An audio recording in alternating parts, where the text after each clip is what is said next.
क्या आप जानते हैं कि हमारे जीवन की खुशियाँ और उन्नति हमारे पितरों की कृपा पर भी निर्भर करती है।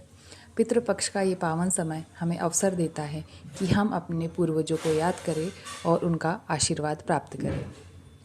पितरों को प्रसन्न करने का जो सही समय बताया गया है वो है हर साल भाद्रपद मास जो अगस्त से सितंबर के बीच में रहता है कि पूर्णिमा के अगले दिन प्रतिपदा से लेकर अमावस्या सर्वपितृ अमावस्या तक चलता है। 2025 में पितृपक्ष की तिथि 7 सितंबर से 21 सितंबर तक बताई गई है। इसमें हर तिथि पर उसी तिथि को देह त्यागे हुए पितरों को श्राद्ध किया जाता है। यदि तिथि याद न हो तो अमावस्या के दिन सर्वपितृ अमावस्या का श्राद्ध किया जाता है। अब हम समझते हैं कि जब हम पितृ को अर्पण देते हैं, तर्पण करते हैं, तो हमें किस दिशा की तरफ करना चाहिए। श्राद्ध, तर्पण और पितरों को स्मरण करते समय हमें हमेशा दक्षिण की ओर मुख करके ही करना चाहिए, क्योंकि दक्षिण दिशा को यम की दिशा और पितरों की दिशा मानी गई है। पूजा करते समय पूर्व दिशा में बैठे और दक्षिण दिशा की ओर मुख करके पितरों को तर्पण करें। तर्पण करने की विधि: स्नान करने के बाद आप स्वच्छ कपड़े धारण करें। पूजा स्थल पर आप कुशा का आसन जो होता है उसे यूज़ करें और साथ में ही एक तांबे की लोटा लीजिए और उसमें तिल डालिए। दक्षिण की ओर मुख करके आपको पितरों का तर्पण करना है।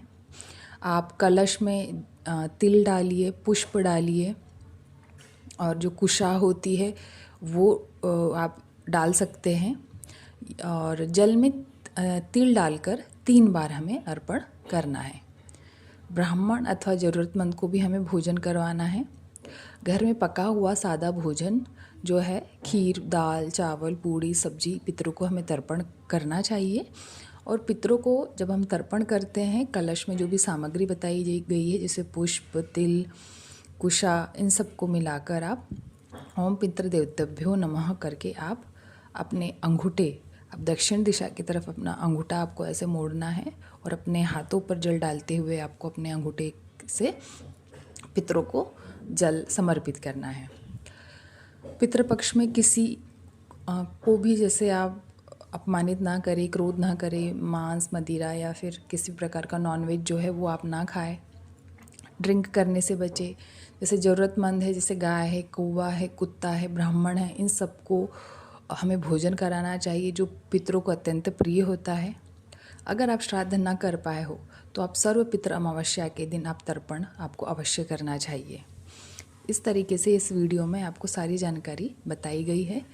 आई होप कि ये वीडियो आपको समझ में आया होगा और आप ये जो समय चल रहा है इसका पूर्णतः उपयोग करेंगे और अपने पितरों को समर्पित होकर उन्हें तर्पण करेंगे। धन्यवाद।